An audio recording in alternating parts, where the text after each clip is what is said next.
Hi. How are you? I'm very happy to be here. First, I would like to just get to know you. You mean you eat other people's lunches? Stop it! Quiet.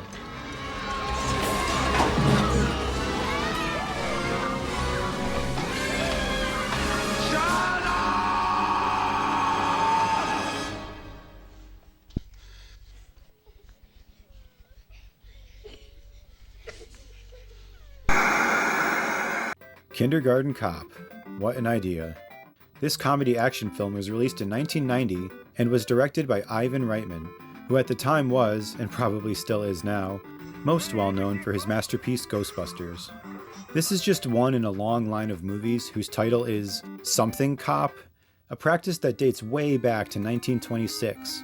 Wait, they were making movies back then? With The Cowboy Cop.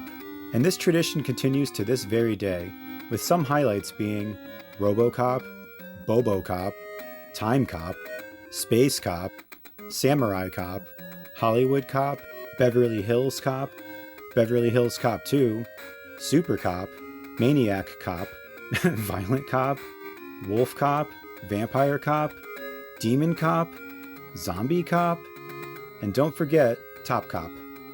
In fact, all of these ones were released in 1990 alone. Good grief. So how in the world is our movie supposed to stand out in this sea of cop-titled films?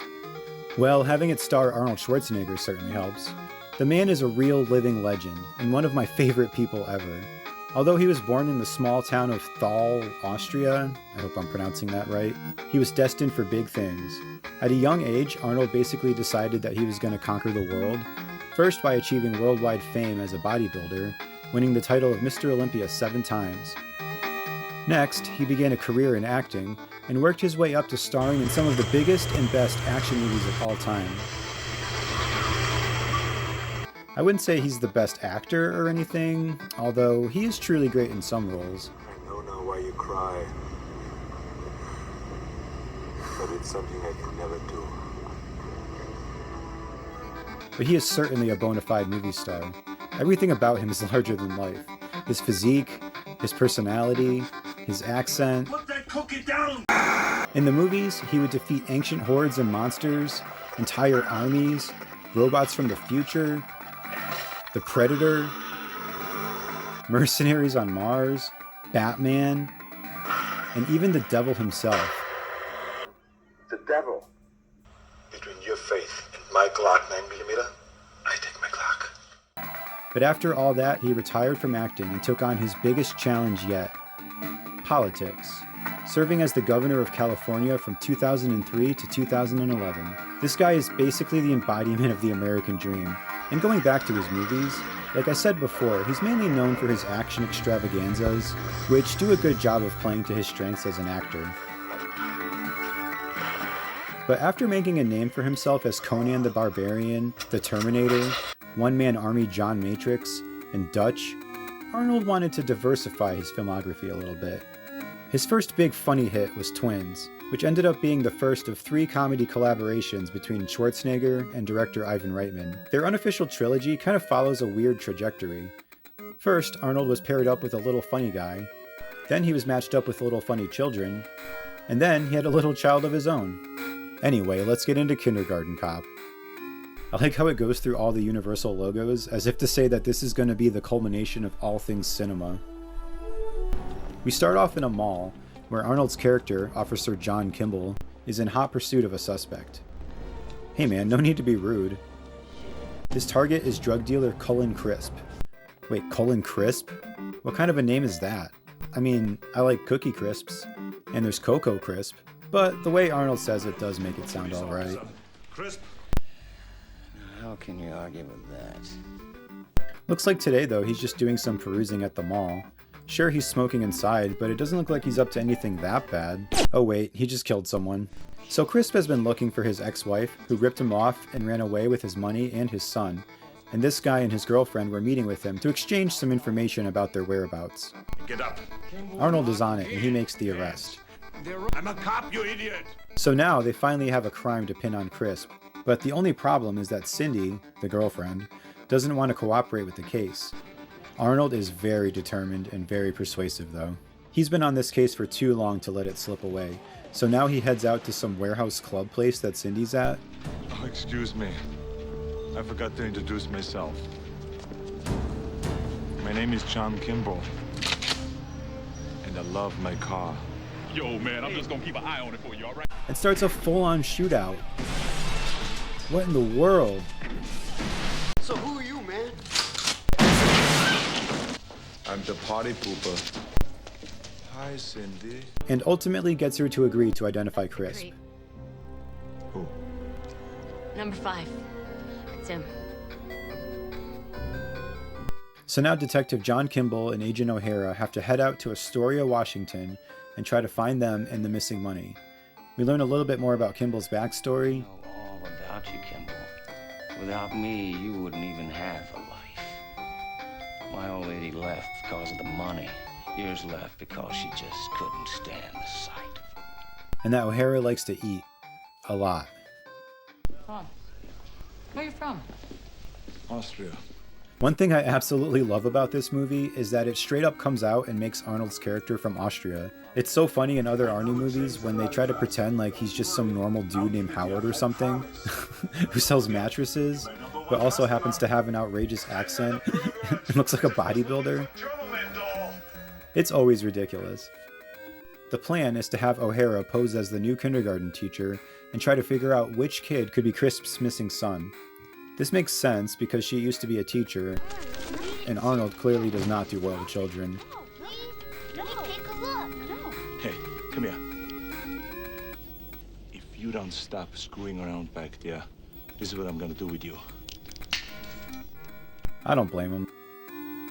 But uh-oh, looks like something she ate got her sick, and we get this weird montage of O'Hara having to stop and throw up a bunch of times. Like, ew, do we really need this? This is where we learn that Arnold also has an estranged son. I have a son. He's 13. And a ferret. He lives with Wait, his mother and that thing his was father. just in his bag the whole time? On the flight and everything? Oh, excuse me, I forgot to tell you. This is my ferret. Also, the little guy doesn't have a name in the movie, but was played primarily by 3 ferrets named Matt, Slick, and Snoopy, although 7 ferrets were used in total. So try and figure out which ones are used in all the different takes. It'll be like a fun little game. Because O'Hara is in no shape to do anything, Kimball has to step in and be the titular kindergarten cop. And it goes about as well as you'd expect. The principal is immediately skeptical of him, and the class immediately goes nuts. It's so funny how this guy is completely unfazed during a shootout, but now that he's in a classroom full of children, he totally loses it. He runs out, and I thought he was just gonna leave at first. I mean, I probably would. But no, he just went out to grab his little partner. Wait, so what was his plan originally? Just to leave it in the car the whole day? What happened to your dog? This is not a dog. This is a ferret. Somehow this works, and the ferret helps Kimball get the kids under control, and he becomes the new class pet. Another positive from the day is that John meets this teacher from across the hall, Joyce, and her son Dominic, who's in his class. Joyce is of course going to become the love interest, and it's always funny to me when Arnold has to say the names of characters that begin with J. They keep doing this to him and he just can't say it right. I'm sorry. People they've taken Jenny. John Connor was terminated. Jerry. Anyway, the next day Kimball becomes a big hit with the single moms of the community. Is Arnold hot? Like, I know he's buff, but I don't know. Maybe I'm just not the best judge of these kind of things. Just like how a kindergartner isn't the best at diagnosing medical issues. I have a headache. It might be a tumor. It's not a tumor. They play every kid's favorite game, Who is your daddy and what does he do? in order to figure out which student could be the missing son, who Arnold initially believes to be little Zach Sullivan because of his withdrawn behavior and slight resemblance. That night, there is this bizarre dinner scene. Kimball and O'Hara run into Joyce and Dominic at a restaurant in town, and she asks them if they want to join them. Do people actually do this? Like, maybe I'm just antisocial, I don't know. O'Hara sees what's up though, and pulls a real wingman move, Sometimes you have to excuse my brother. He has no manners at all. immediately My name putting is on an Ursula. Austrian It's accent wonderful and to pretending meet to you. be his sister. I like how they talk. which works because it looks like a little romance is blossoming. Now, I know you like that woman. What is your problem? The only problem I've got is that I'm doing your job. You should be cleaning up the paint. You should be reading stories about bears that go shopping. Next, Arnold decides to turn the classroom into a police state. No, please, no. Take it back! All right.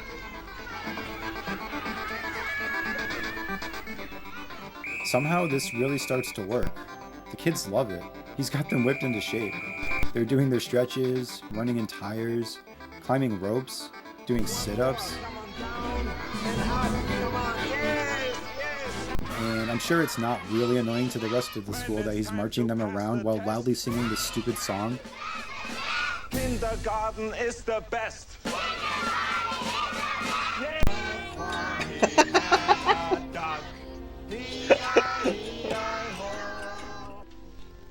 We get a little sentimental moment during story time. I used to read this to my son. And then Crisp appears outside the window and shoots Arnold in the face. Just kidding. It's only a dream.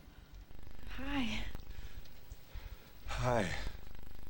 Joyce shows up though and shoots her shot, inviting him over to her place for dinner. Ooh. And I love when movies have weird, quirky details. Remember how O'Hara has been constantly eating throughout the whole movie? Well, here we meet her fiancé, and it turns out he's a chef. How fitting. You're marrying a chef. I'm marrying a great chef. That figures. You mean that? Then we see that Jack Sullivan probably isn't the kid they're looking for, but is actually the victim of domestic abuse. Yikes. This movie gets really serious sometimes. Kimball tells the mom that if this happens again, he's gonna tell the police. Wait, you are the police. Can't you actually do something about this? And speaking of bad people, Cindy, who at this point I had actually forgotten about, pops back up in the movie and is seen picking up some drugs. It turns out that Mama Crisp is behind it, so you know this won't end well. And keep in mind, the whole case against Crisp hinges on her testimony at this point. Before we can worry about that though, it's time for Arnold's date night. Things start off well as he bonds more with Dominic, and of course Choice too, but as the night goes on, he begins to suspect that things might not be as they seem, and that they might actually be Crisp's missing family that he's been searching for. The next day, Zach shows up late and yet again with new bruises, which is enough for Kimball, who rushes out to confront the dad before he can leave. He roughs him up a little, getting a punch in, but manages to restrain himself before really pounding him. Oh, you're not worth it. Arnold is called into the principal's office, but in a funny turn of events, she has come to like him after being initially dismissive. Against all odds, it seems like he's actually become a good teacher, and she wants to know what it felt like to punch that horrible jerk. It felt great. Things take a bad turn pretty quickly, though. Cindy has been found dead from the laced drugs, so now the case is shot, and Crisp is gonna walk. Unfortunately, our heroes are out of time. Love you, Mother. We're gonna be a family again, son. But they don't know that yet, so for now, they're just having the best time at the fair. And let me tell you, the Astoria Elementary School Fair goes all out. They have rides, live music, sack races, a petting zoo. Wait, is that a penguin? Actually, I think it's just a duck. How come the ferret wasn't there too? Whatever. Everyone is having a great time. The class nails their presentation of the Gettysburg Address, and Kimball is all fired up. Then he gets the bad news that Crisp is out, and probably already on his way. And even worse, he has to tell Joyce the truth about him being an undercover kindergarten cop, and she does not take it well. Later on, John goes back to her house to try and clear things up, but before he can, things get really out of hand. Dominic is missing, and it turns out that he went to climb up this gigantic cell tower or something. Did they even have cell towers in 1990? I don't know. A crazy bird almost takes him out. But luckily he's rescued, and all is well for now. Arnold and Choice have a little heart-to-heart, and she tells him that there never was any stolen money. Crisp has just been after his son this whole time, whose real name is actually Cullen Jr. Well, well, well, looks like those Twilight vampires weren't the first Cullens to be hiding out in the Pacific Northwest under false identities. So with Crisp in town and closing in, they're forced to act normal for now.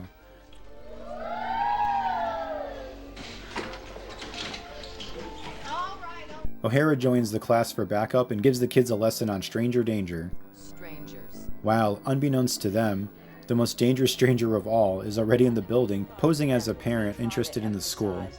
The 3 C's: caring, courtesy, and courage. And now there's a fourth one, Crisp. Courage. That's my philosophy, too. And he is so unhinged. How can you argue with that? He sneaks into the library and sets fire to an elementary school. It doesn't get much worse than that. This is so traumatic. You really couldn't get away with having much of this finale today. Good thing they've spent half the movie practicing fire drills. Oh phew, I'm glad they remembered to grab the ferret. Crisp kidnaps Dominic, and Arnold pursues him through the school, somewhat mirroring the film's intro. And I'm sorry to nitpick, but one pet peeve of mine is when characters who are supposed to be highly trained in firearm use don't follow basic safety rules and run around with their finger always on the trigger. That's not safe, man. Especially when there's children running around. Crisp reveals himself to be Dominic's father. See? We have the same kind of hands.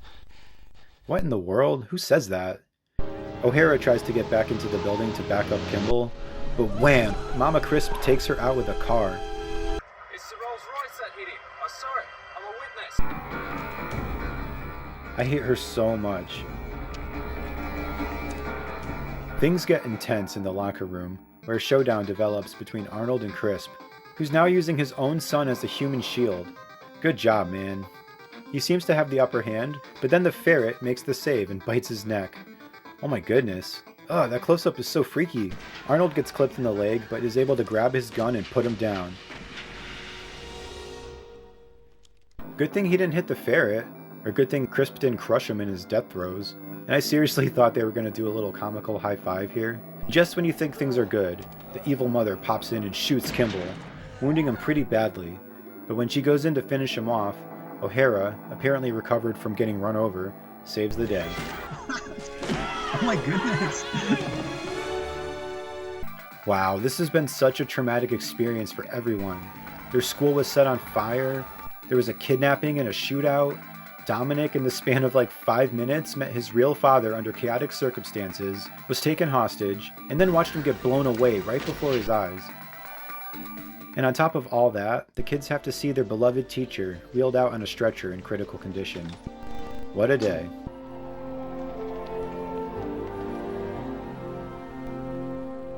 Don't worry though, everyone ends up just fine. Except for Crisp, I guess. The lesson here is that killing the main bad guy just kinda solves everything. Classic. The final scene is lovely. Kimball gets to go back and see the class again. Hi, kids. Mr. Kimball! I'm back. And of course he gets the girl.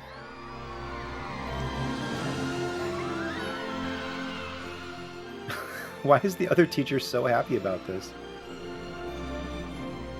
Then freeze frame. I'm serious, that's how it ends. Classic. This movie is kind of weird. Why do all these kids dress like my grandparents? In his review, Roger Ebert gave it 3 stars, but admits that it's made up of many parts that shouldn't work together. I think it all just really rides and dies on how much you like Arnold Schwarzenegger. He is the glue that holds this all together. If you aren't into him, then I'm not sure what else would really keep you invested in the film. The police case against Crisp? The romance? Of course. Sure, the kids are cute and the ferret is pretty cool, but I don't know if that's enough. It's dramatic and violent in the beginning, cute and funny in the middle, and then a little dramatic and violent again at the end. Luckily, at least for me, Arnold rules, and I could watch him do pretty much anything.